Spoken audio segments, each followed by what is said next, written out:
Assalamualaikum warahmatullahi wabarakatuh.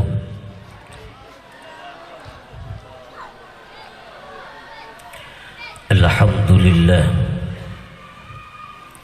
alladzi ja'ala al-'ilma arfa'a as-sifatil kamaliyah. Asyhadu an la ilaha illallah wahdahu la syarika lah. الذي خص من شاء من عباده بالماثل الحكمية. أشهد أن سيدنا ونبينا محمدا عبده ورسوله الذي خصه الله تعالى بجميع كمالات العبودية. اللهم فصل وسلم وبارك وشرف وكرم وعظم على سيدنا محمد سيد البرية وعلى آله وأصحابه وأتباعه ذوي المودة والمحبة. أما بعد، حضرة الكرماء والفضلاء والعلماء ورثة الأنبياء، ونخص على ذكري رئيس سوريا Majelis Wakil Cabang Nahdlatul Ulama sekaligus pengasuh pondok pesantren Center Mu'allaf atau Mu'allaf Center Romo Yai Syafaat yang kami hormati, yang terhormat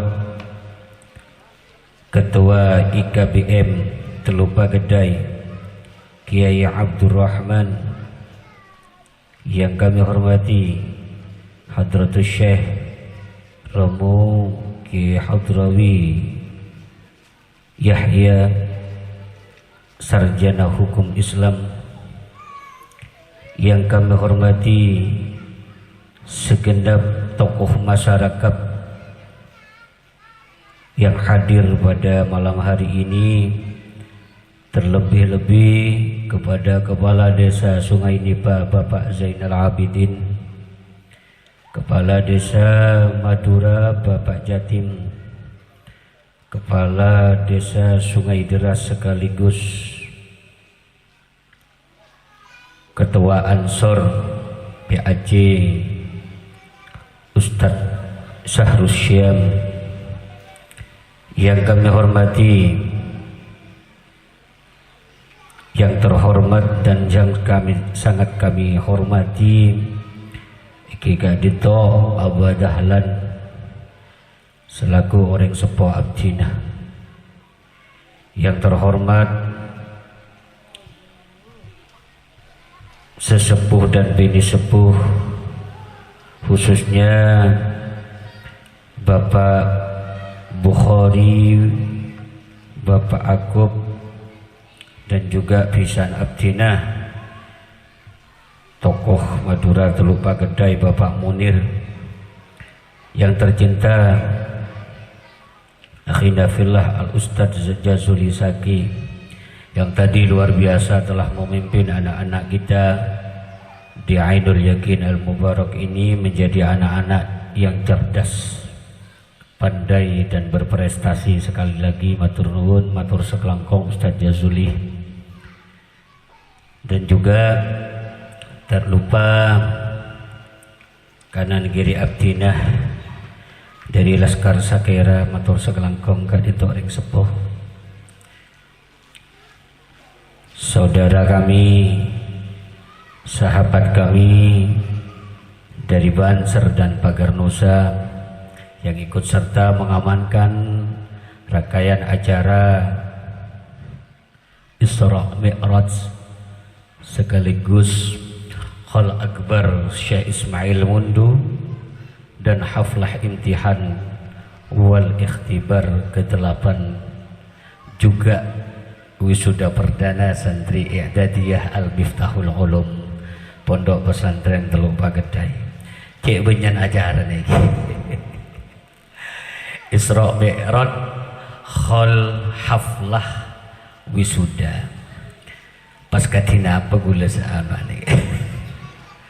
Allahumma salli ala Muhammad Malal manter, mudah-mudahan apa yang kita lakukan pada malam hari ini dicatat oleh Allah sebagai amal bakti kita yang diterima oleh Allah, yang senantiasa dapat menyelamatkan kita dari murka Allah. Amin Allahumma amin. Wa nakhussu ala dzikri sahibul ma'had, raisul ma'had, pengasuh ma'had Kiai Nur Hasan Marsuf sekeluarga sesangat abdina amul ja'aki, Bunyai Nur Aini Faidamatus Zahrah yang selalu setia Nurul Bunti abdina abdina amul ja'aki.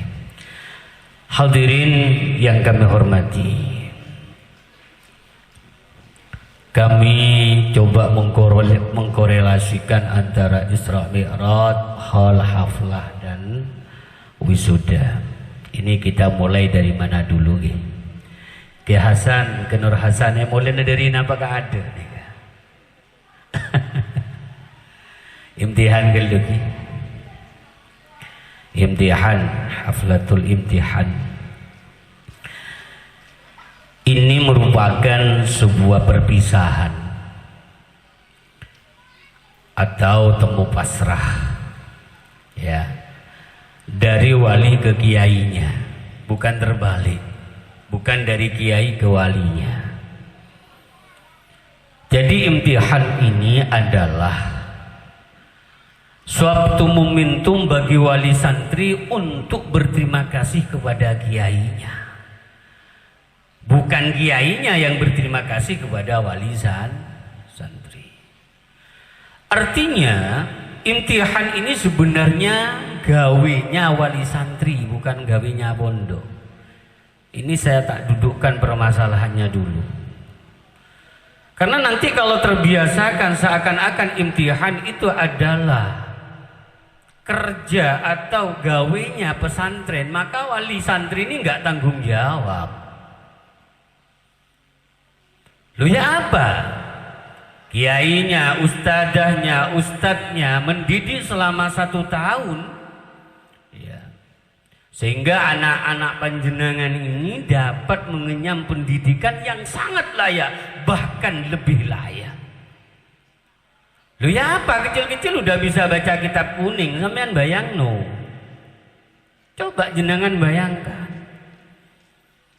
Loh saya ini loh, mondok sekian tahun, mulai kecil sampai kawin, sampai sekarang ngaji lagi, nggak bisa baca kitab. Loh beneran ini. Artinya kalau seumuran anak-anak kita tercinta tadi sudah pandai baca kitab, kalau nggak percaya sampai tes saja, barangkali ini nanti dikatakan rekayasa, enggak lu ya. Oh ini mau apa? Tampil di panggung terus direkayasa bisa membaca kitab, enggak juga. Monggo kami persilakan jenengan ke madrasah di belakang bawa kitab suruh baca. Sampai nanti bisa tahu kualitasnya anak-anak kita. Loh kualitas yang semacam ini jenengan nggak berterima kasih, kenemenan sampean, keterlaluan sampean, sarah geluh sampean ini. Sebab kenapa? Ilmu itu mahal luar biasa. Satu ilmu, dikala ilmu itu bermanfaat, mau bisa baca bismillah sampai Fatihah selesai. Jangankan Fatihah sampai selesai, bismillah saja diukur dengan adanya langit dan bumi, tembeng langit dan bumi, ini masih mahal ilmu.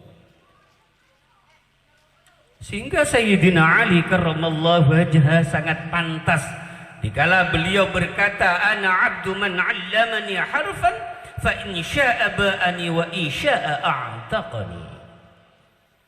Saya adalah hamba dari seorang yang memberitahuku 1 huruf. Monggo dijual silahkan, dibebaskan silahkan. Artinya apa? 1 huruf ditukar dengan nyawa, dijadikan budak. Kak Dito sangatlah pantas. 1 huruf. Kalau bismillah ini berapa huruf ini? Siapa yang berkata ilmu. Sayyiduna Ali karramallahu wajhahu wa radhiyallahu an, yang sekaligus menantu daripada Rasulullah Muhammad sallallahu alaihi wasallam, sangat berharga, Pak. Karena satu ilmu ini yang menyebabkan kaulaban panjenengan kita semua bisa nyambung ke hadrat Allah azza wa jalla. Loh, mestinya kembali ke permasalahan awal, imtihan gak gentok, mestinya gawenya jenengan. Masa kiainya suruh mulang, suruh ngajar, begitu ada imtihan biayanya cari sendiri, ngutang. Habis imtihan kiainya punya hutang. Ya Allah, wis keterlaluan sampean. Lho nggih saestu lho. Ini keliru bahasa Jawa karena tadi informasinya wali santri banyak Jawa, nggih. Ya, mana kiai-kiai kemarin, mana Kiai Hasan? Siapa itu? Kiai tokoh-tokoh dari belakang. Oh sakit. Iya, makanya kok enggak kelihatan. Allahumma sholli ala Muhammad. Ini alhamdulillah ya. Tahun kemarin saya tidak do jeladu, ada habaib. Sekarang do jeladu. Rodok kikir titik ya. Matur gelenun. Lo kembali ya. Kalau jenengan menginginkan anak putra putri panjenengan menjadi anak yang soleh dan solihah, tolong hargai kiai sampean. Ke ilmu nggak menghargai susah loh. Nggak jaminan yang juara nanti akan menjadi orang baik dikala walinya kurang ajar sama kiainya.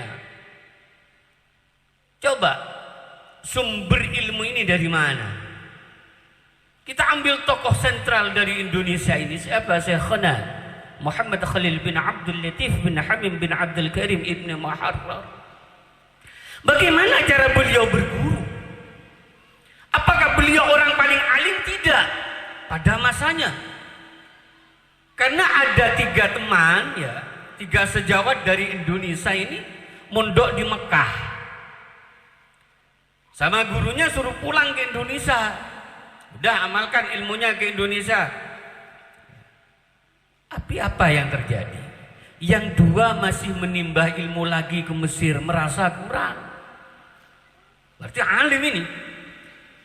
Lah di antara 3, 1 Syekhna Muhammad Khalil langsung pulang ke Madura.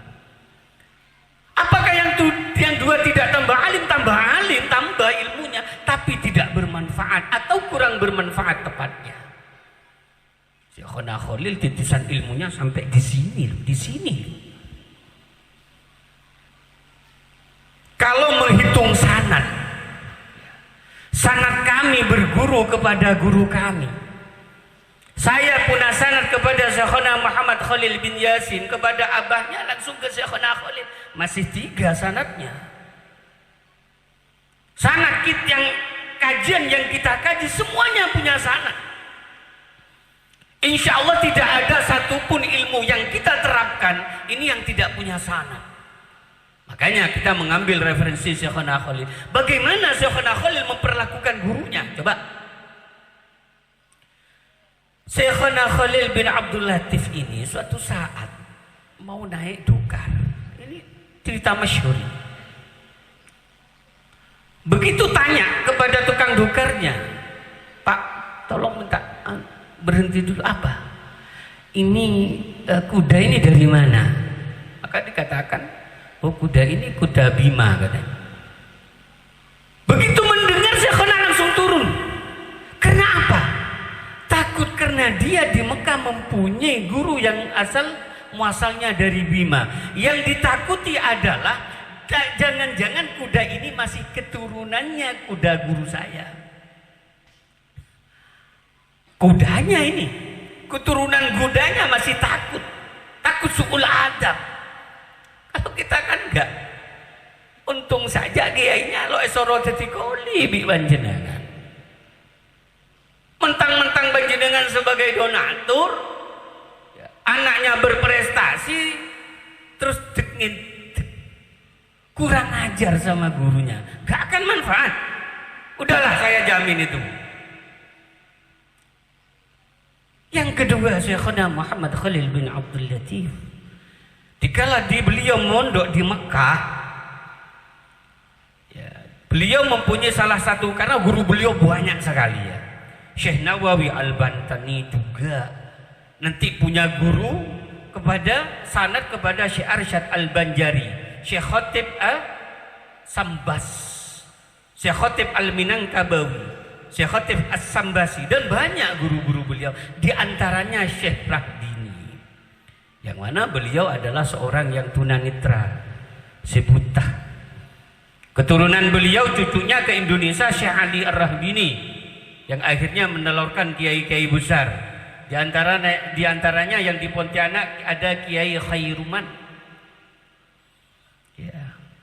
Di Madura ada banyak kiai. Kiai Ismail Al-Khalili, karena umiknya putra dari Kiai Mahalli Tatang, beliau Ar-Rahbini. Istrinya Kiai Darwis itu Ar-Rahbini, istrinya Kiai Nasir Seninan itu Ar-Rahbini. Ya. Juga menelurkan kiai besar Kiai Ali Karor, itu Ar-Rahbini. Ya. Jadi beliau Syekh Ar-Rahbini Kak Dintok buta. Jadi Syekhuna Khalil ini kalau tidur di depan jedingnya beliau. Jadi kalau lewat terus Syekh Ar-Rahbini ini keras orangnya. Cangkreng metu kerang. Kalau ke Nur Hasan insya Allah ada tolong ini. Jangankan atuat, ya, ada muda yang akan dilok depan. Allahumma sholli ala Muhammad. Menteri tetap bareng sabar ke Nur Hasan. Begitu jalan jelas tiap kali mau sholat tahajudnya, mau sholat subuh, beliau bangun tidur mesti ke kamar mandi. Di sana ada Syekhuna Khalil yang tidur di depan pintu, ditendang. Ini berlaku berapa tahun? 8 tahun ditendang gurunya. Loh, kalau sekarang gurunya nempeleng santri langsung dipenjarakan, kurang ajar itu namanya. Saya sepakat dengan Ki Syukron Makmun itu, Jakarta ini. Kalau ada orang yang mondok sama beliau, di pondok beliau harus MOU. Isi MOU adalah anak boleh mondok kalau dia siap ditempeling sama kiainya. Loh ya iya, anak nakal kurang ajar nggak ditempeling. Tentara saja bisa disiplin karena ada ketegasan. Itu bukan penganiayaan, itu ketegasan, kedisiplinan. Kenapa kalau tentara pendidikan, polisi pendidikan diinjak tidak masalah? Dikala anak mondok, anak sekolah tidak bisa dididik, itu adalah pelemahan mental dari susupan orang-orang orientalis. Jangan buta fakta, jangan buta sejarah. Kita harus betul-betul memilah. Kedisiplinan harus ada di dalam pesantren. Saya dulu, kuku saya ini panjang, maka dipukul sama bunyai saya nangis, pulang sama Umi. Apa sampai di rumah saya itu diikat sama Umi di pohon mangga, saya itu dibebes, tahu dibebes itu, dipukul, nangis mulai duhur sampai asar saya itu. Apa? Bukan tambah di alam, bukan tambah disayang, tapi malah tambah dimarahi. Bukan diktator, pelatihan mental, shock terapi, biar kita tidak kurang ajar kepada kiai kita. Ini loh, Syekhona 8 tahun ditendang gurunya, malah alhamdulillah. Begitu bangun, beliau menuntun gurunya ke kamar mandi sampai sholat. Selama 8 tahun pula itu, sumber dari mana? Dari Syekhona Khalil Yasin, versi Syekhona Muhammad Khalil Yasin, cucu dari Syekhona Khalil sendiri. Apa yang terjadi? Beliau selalu menulis alfiyah, nadham alfiyah, dan itu dijual untuk menghidupi, uangnya dikasihkan kepada Syekh Ar-Rahbini. Saking biasanya nulis, Syekhona Muhammad Khalil tidak melihat matahari selama 8 tahun lamanya. Allahumma sholli ala Muhammad. Ini perlakuan seorang santri kepada guru. Dan tidak hanya setelah sepuh, terakhir, cerita terakhir. Ini masalah imtihan. Belum isroknya gini. Ini nanti jadi berapa jam ini? Ya Allah, ya. Syekhona Khalil ini Mungkin pernah saya cerita ini, ya, tapi tidak ada di kaset yang saya ceritakan.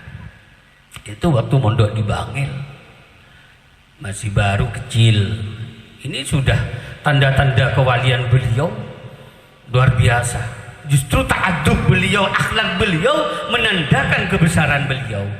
Kita tawaduk kepada guru bukan tambah hina. Mentang-mentang sudah sarjana, depan gurunya tidak mau menunduk kepala, kurang ajar. Sehebat apapun engkau, sekalipun engkau menjadi seorang profesor, tapi kurang ajar kepada gurumu, maka engkau tidak akan pernah menjadi orang yang sukses dari dunia sampai akhirat. Allahumma sholli ala Muhammad. Kalau berbeda dengan guru biasa itu, jangan dijadikan konflik. Perbedaan adalah rahmat bagi kita. Imam Malik punya santri Imam Syafi'i berbeda jadi lain madhab. Imam Syafi'i punya santri namanya Imam Ahmad bin Hanbal menjadi madhab Hambali. Perbedaan tapi ilmiah, bukan perbedaan langsung adu jotos. Apitek ya ini pemusuh, kurang ajar gitu. Allahumma sholli ala Muhammad. Jadi tawadu itu bukan merendahkan kita, justru akan mengangkat derajat kita. Paham ki? Syekhona Khalil bin Abdul Latif Itikanin, sewaktu gurunya mau berpergian jauh, maka gurunya menimbali salah satu abdi dalam. Cung, ada santri siapa di sini? Ono santri sapa ono kene? Ono ta? Wonten yai. Kula yai, gak sampean melok aku. Saya ngerti ndak bahasa Jawa? Karena kalau bahasa Madura takut ceritanya takut kurang. Ya, ngertilah, buatlah ngerti. Gila palo tahu ki. tak terjemahkan nanti. Udah sampean ikut saya. Ya, ini harus ada yang tugas. Oh ya, tugas nyapu kata Kiai. Iya. Oh Kiai, ada Kiai tapi santri baru, masih kecil. Mana? Itu. Oh ya, itu santri kecil sini. Iya Kiai. Sampean siapa namanya? Khalil Kiai. Dari mana? Dari Bangkalan. Oh ya, putranya siapa? Kiai Abdul Latif. Oh ya, karena Kiai Abdul Latif memang sudah kiai besar di Bangkalan. Beliau itu kiai besar yang ad-da'i ila Allah beliau. Jadi sampai ke Jawa kalau berihlah beliau ini sampai beberapa hari, beberapa bulan. Sejarah dari Kiai Abdul Latif. Punya santri, punya putra Syekhona Khalil bin Abdul Latif. Maka si santri kecil ini, oh ya, Cung, saya mau undangan. Insya Allah 1 minggu saya datang. Nggih, Kiai. Sapen ya, sampean saponono iki. Resi ono nggih, Kiai. Dah, sapen. Ternyata Kiai lebih 1 minggu sampai 8 hari. 8 hari Kiai pulang sampai di rumah kaget. Ya. Halamannya sangat bersih. Bersih, nggak ada kotoran, sampai bangsa bengkintok taduk saking dari bersih. Akhirnya Kiai apa? Loh, rumah saya kok sebersih ini? Nggak pernah saya punya rumah sebersih ini katanya. Siapa yang bersihin ini? Akhirnya santri senior ngomong, anu Kiai, santri baru yang namanya Khalil. Oh iya dah, mana orangnya? Ternyata Syekhona Khalil masih ada di sekitar dalam. Oh itu orangnya, sini. Khalil, nggih Kiai. Sampean sing nyaponi? Nggih. Disaponi kok ya apa kok iso bersih? Nggih dikula saponi terus Kiai. Sampai sak piro? Nggih sampai sak niki. Sampai sekarang saya sapuan. Sampai bersihin sampai sekarang. Loh kok enggak berhenti? Karena sama Kiai belum disuruh berhenti. Loh itu taatnya santri. Ya. Satu, khidmah santri Syekhona Khalil kepada guru sampai ngingungin. Kedua, khidmahnya Syekhona Khalil sebagai santri karena diperintah. Sewaktu Syekhona Khalil belum mondok, nah ini terakhir nih. Lil, sama temannya dibilangin, Lil, sama kamma ben, arek Bangkalan itu ben, bukan kakek, bukan sedeh, suka beni benah, tapi ben itu Bangkalan. Kamma ben Lil. Pakon Kiai siapa Lil? Kiai Abdul Latif. Kan ben ngetang guru. Bayangkan. Ya. Kedudukan nasab itu lebih rendah daripada kedudukan sanad guru. Lah ini kembali imtihan ini mestinya gawinya jenengan. Makanya dikala ada imtihan jenengan yang kompak. Berterima kasih kepada Kiai Nur Hasan, putra jenengan ya bisa mempunyai prestasi paling tidak oding asolat. Anu Kiai, anak saya nggak naik panggung. Loh bukan ukuran sampean bisa sholat. Ya, cepon Gus Baha. Yang perlu paling disyukuri ini adalah waktu kita sujud kepada Allah. Ya Allah, kalau kita dalam kuburan sudah meninggal, melihat anak kita sujud kepada Allah, indahnya, betapa indahnya kita, betapa tenangnya kita dalam kuburan. Sambil lalu dikirimi Fatihah, dikirimi sedekah, dikirimi amal soleh beliau. Anak-anak inilah yang akan menyelamatkan kita dari murka Allah Subhanahu wa ta'ala. Allahumma sholli ala Muhammad. Bon, ini imtihan sekarang Isra. Oh, abid ya. Enten lo abid. Ya, singkat padat saja. Saya meneruskan yang dulu, saya masih ingat. Ada satu bab yang belum saya bahas dalam Isra. Kemarin-kemarin sudah saya keliling sudah saya bahas ini. Di sini belum. A'udzubillahi minasyaitonirrajim, korelasinya nanti dengan imtihan juga. Bismillahirrahmanirrahim. Subhanalladzi asra bi'abdihi lailan minal masjidil haram ilal masjidil aqsa alladzi barakna hawlahu linuriyahu min ayatina innahu huwas samiul basir. Maha suci Allah yang telah memberangkatkan hambanya pada malam hari dari Masjidil Haram ke Masjidil Aqsa. Kenapa Kiai kok tidak langsung dari tempat tidurnya langsung ke Masjidil Aqsa? Kenapa kok harus dioperasi dulu di Masjidil Haram? Ingat satu titik, Isra ini intinya sholat. Artinya ornamen Isra berarti juga ornamen sholat. Yang pertama, kenapa kok harus dioperasi? Berarti kulubun panjenengan sebelum kita menghadap Allah, hati kita harus kita bersihkan dari semua penyakit yang ada.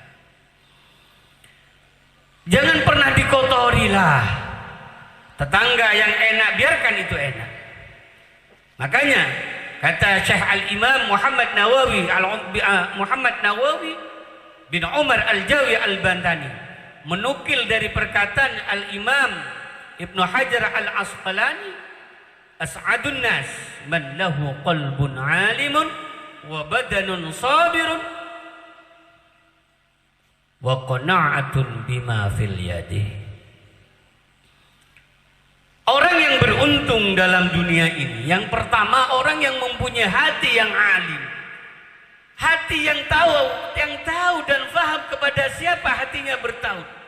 Dikala kulban panjenengan menghadapi suatu hal yang sudah rumit, permasalahan yang sudah mentok tidak ada solusi, maka kita masih punya Allah Subhanahu wa ta'ala. Makanya yang kedua, badanun sabirun, badan sesabar. Di dalam kita melakukan sholat, mengerjakan sholat, sabar. Sholat males agar Pak, sabar lakoni. Maksiat memang menyenangkan, sabar untuk menjauh. Pensingkan pula lo bahasa. Yang terakhir, wa qana'atun bima fil yadi, menerima apa adanya dari Allah Subhanahu wa ta'ala. Makanya dioperasi dulu. Udah, jangan ribet. Jangan kotori hati kita ini dengan sesuatu yang tidak ada hubungannya dengan Allah. Dikala kita mau menuju ke hadrat Allah Azza wa Jalla. Allahumma salli ala Muhammad. Yang kedua, mengandung sejarah Masjidil Haram. Ada Nabi Allah Ibrahim alaihi salatu wassalam yang dalam hidupnya selalu memprioritaskan Allah. Sampai anaknya disembelih. Kalau untuk Allah. Panjenengan nenten penten sumbangan akaliya tangan Allah sumbangan lagi Ustaz. Kapan sampai nyumbang Ustaz? ribu, sebentar lagi 50 ribu. Lu sampean beli pulsa berapa, Pak? Ya? Itu untuk anak sampean menuju hadratullah. Isra ada Nabi Allah Ibrahim Khalilullah. Faqila ya Ibrahim,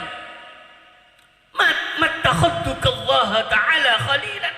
Kenapa engkau bisa diangkat menjadi kekasih Allah? Ikhtartu amrillahi ta'ala ala amri ghairi. Saya selalu memprioritaskan perintah Allah dari perintah yang lain. Mulai berpanjangan punten aya aglia aja ngaya aglia sedekah ya aglia. Si nomor 2. Engkau tak pernah mikirin apa saya paling Allah. Saya jamin Allah, rezeki jamin Allah, tak mikirin engkau. Bade bagi. Boleh panjenengan, oh ya Allah. Sesuatu yang tidak pernah dijamin yaitu keimanan tidak pernah kita pikirkan. Kita tidak tahu walaupun kita pakai sorban seperti ini, apakah ada jaminan saya mati dalam keadaan Islam? Tidak ada. Kalau mati dalam keadaan kita ghafil da Allah, saya rasa uning. Karena riya kita ada manusia lain, karena kita sudah hasut kepada orang lain, karena kita pernah menyakiti orang lain. Jangan-jangan sedikit noda yang kita lakukan menjadi sababiah murkanya Allah kepada kita. Allahumma sholli ala Muhammad. Terkadang mereka yang kita lihat kurang ajar, belum tentu kadang-kadang dengan secuil kebaikan mereka tetridona Allah. Makanya ayo kita bersihkan hati kita, bersihkan hati kita. Khawatirlah kepada keimanan yang kita miliki. Jangan-jangan kita mati su'ul khotimah. Tapi jangan pernah berpikir yang sudah ada jaminan dari Allah. Rezeki mateng, cucu. Sekilo abini, cucu ini dari pangeran ki. Terus kata apa make kulna bagi abi. Kemarin ada tanya, abi ya Pak, apa saya masih lama abi katanya. Loh, iya untuk jodoh sampai usaha ya. Insya Allah tetap ada. Artinya jangan pernah tidak berusaha, tetap berusaha, hasilnya diserahkan kepada Allah. Begitu pula dalam usaha. Udah ke kebun, ke pasar, udah usaha saja. Sampai jangan pernah menuntut Allah. Allah nggak pernah nuntut sampean kok. Doa ini ya, sholat ini tidak ada hubungannya dengan permintaan sampean. Tolonglah kalau sholat ya, kalau sholat jangan masukkan ya masalah sampean dalam sholat sampean. Udah lillahi ta'ala saja. Lillahi ta'ala Allahu Akbar sudah. Kalau sampean mau menjerit kepada Allah, mau meminta setelah sholat nggak masalah. Bahasa sampean gulung-guming nggak apa-apa. Nggih. Berok-berok nggak apa-apa. Awat tuat sampean acar-kacaran tanah apa. Silahkan minta kepada Allah. Ya, tapi dalam sholat tolong minta. Ya. Sholat itu bentuk, ya, bentuk keikhlasan kita, bentuk pengakuan kita ke hadrat Allah Azza wa Jalla. Betul? Sudah. Isra lagi. Langsung saus, ongke ke langit. Lagi bahas lagi Masjidil Haram, Masjidil Aqsa orang mari. Ongke ke langit hatta ra'an nabiyya rabban kallama min ghairi kaifin wa ihtisarin wa iftarat alaihi khamsan ba'da khamsina marat. Isra. Sampai ngolah tidak ajunan ipun Allah Subhanahu wa taala kemarin sudah saya bahas.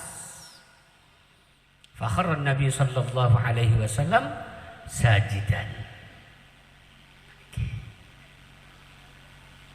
Apa di dalam sujud saya refresh lagi yang dulu. Ini inti dari Isra. Korelasinya ndeki dengan imtihan. Engki kak dintok.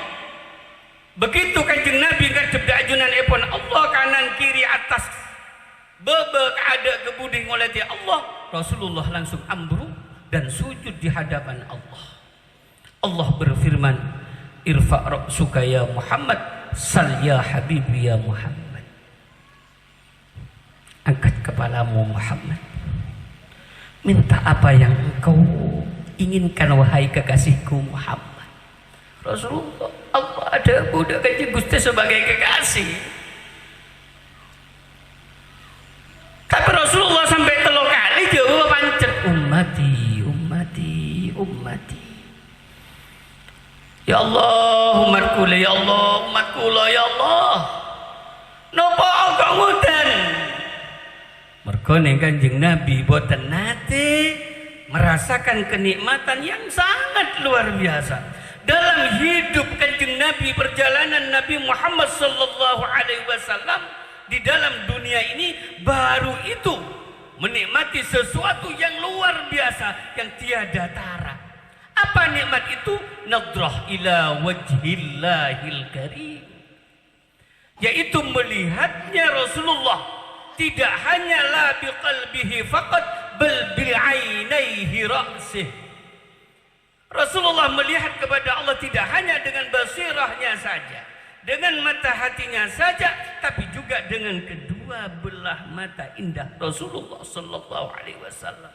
Makanya beliau amru menikmati akan zatnya Allah yang tersirat dalam doa, Allahumma rzuqni ladzatan nazari ila wajhikal karim wasyauqa ila liqa'i.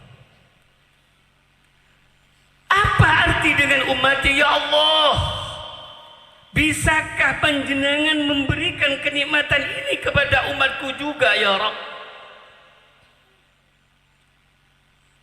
Kula nyuwun dhateng panjenengan ya Rabbi, kenikmatan ingkang kula rasakaken raosaken niki ya Rabb, jenengan sukaaken teng umat kula ya Rabb. Paringaken umat kaulah kenikmatan angola tidak tetajunan. Maka napa dawuhipun Allah, bisa Muhammad lalu turun sampai akitang risalah mun ummadabana tero arasa akina nikmat tangazat ya lakonin namanya sholat. Ya, lah inilah kronologis adanya sholat. Maka dikala kita sholat, pesan saya tadi, begitu Allahu Akbar, setidaknya panjenengan bisa menikmati adanya sholat. Makanya jangan masukkan kotoran-kotoran pikiran, kotoran-kotoran hati, kotoran-kotoran masalah, ornamen-ornamen hidup di dalam sholat. Sholatlah lillah, sholatlah dengan billah, sholatlah dengan fillah. Lahirlah dengan rasa khalisan mukhlisan. Allahumma sholli ala Muhammad. Tapi dengan catatan, sekhusus apapun jenengan sholat, sehebat apapun jenengan sholat, tapi syarat rukunnya kalau tidak terpenuhi, maka sholatnya batal. Nah, catat lagi. Dari mana itu? Dari pesantren. Karena syarat rukunnya sholat ada di pesantren. Mulai dari wudu, mulai dari mengenal air ini suci atau menyucikan. Ada suci tapi tidak menyucikan, ada air mutanajis, ada air mustakmal. Lah anak jenengan inilah yang dididik, yang diakhiri dengan haflatul imtihan inilah yang dididik untuk menuju ke hadrat Allah Azza wa Jalla. Makanya korelasinya Isra dengan haflah sangat erat hubungannya. Di pesantren menata syariat yang telah ditentukan oleh Allah lewat Kanjeng Nabi Muhammad sallallahu alaihi wasallam, yang diturunkan kepada ulama sebagai warasatul anbiya. Ya, kepada kiai-kiai, kepada kita-kita.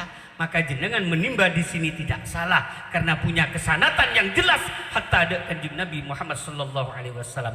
Terakhir pesan saya, jangan pernah engkau menyekolahkan ke suatu lembaga yang selalu mengiming-imingkan gratis, kecuali yang prestasi tadi. Takok ngaji dek ajaran yang tidak punya sanad de ajunan ibn Rasulullah. Ngaji mundok ke luar negeri baru 6 tahun, baru 10 tahun sudah membid'ah-bid'ahkan yang sudah ada. Apa dikirain kami bodoh? Kami mundok mulai kecil sampai sekarang kami juga masih baca kitab. Bukan apa yang kami lakukan tidak punya referensi. Jangan membangga-banggakan kedokteran kalian. Kami siap kapanpun dimanapun untuk beradu argumentasi. Dikala apa yang kami lakukan yang telah diwarisi oleh datuk-datuk guru kami dikatakan menyeleweng. Allahumma sholli ala Muhammad. Maka pondok ini kami jelaskan, pondok kami adalah pondok Ahlus Sunnah wal Jamaah ala Nahdlatil Ulama. Allahumma sholli ala Muhammad. Kesimpulan dari apa yang saya sampaikan, pesantren ini adalah mengelola dan menciptakan kader-kader yang akan menuju ke hadrat Allah dengan tatanan dan aturan yang telah digarisbesarkan oleh ulama salafun as-salihun.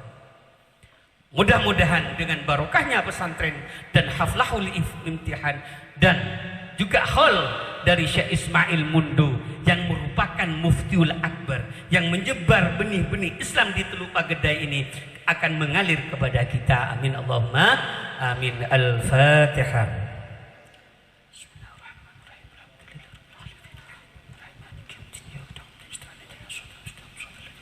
Langsung doa. Bismillahirrahmanirrahim. Alhamdulillahirabbil alamin. حمدا يوافي نعمه ويكافي مزيدا يا ربنا لك الحمد كما ينبغي لوجهك والصلاة والسلام على أشرف المرسلين سيدنا محمد وعلى آله وصحبه أجمعين.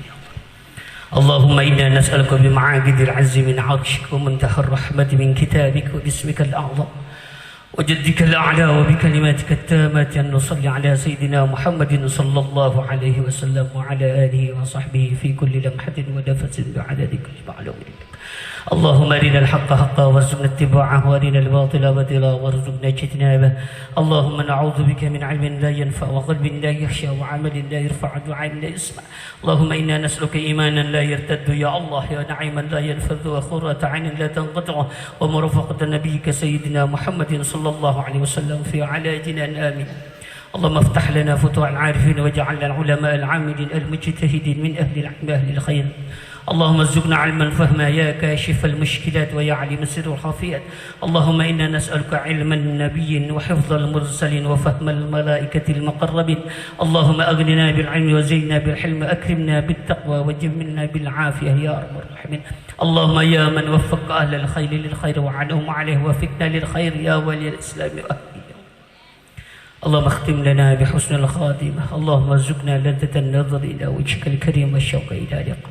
اللهم نعوذ بك من جهد البلاء ودرك الشقاء وسوء القضاء وسماتة الأعداء. اللهم ادفع عنا البلاء وكيد الحاسدين من الجن والإنس والسلطان والشياطين واحفظنا عن عيون الناظرين كما حفظت الروح في الجسد واحفظنا عن لسانهم وقوتهم من جميع الكفار يا رب برحمتك نستغيث. وصلى الله على سيدنا محمد النبي الأمي وعلى آله وصحبه وسلم تسليما كثيرا والحمد لله رب العالمين. الفاتحة. الرحمن الرحيم مالك يوم الدين إياك نعبد ونستعين اهدنا الصراط المستقيم صراط الذين أنعمت عليهم غير المغضوب عليهم. Kurang lebihnya mohon maaf. Wallahul muwaffiq ila aqwamit thariq. Assalamualaikum warahmatullahi wabarakatuh.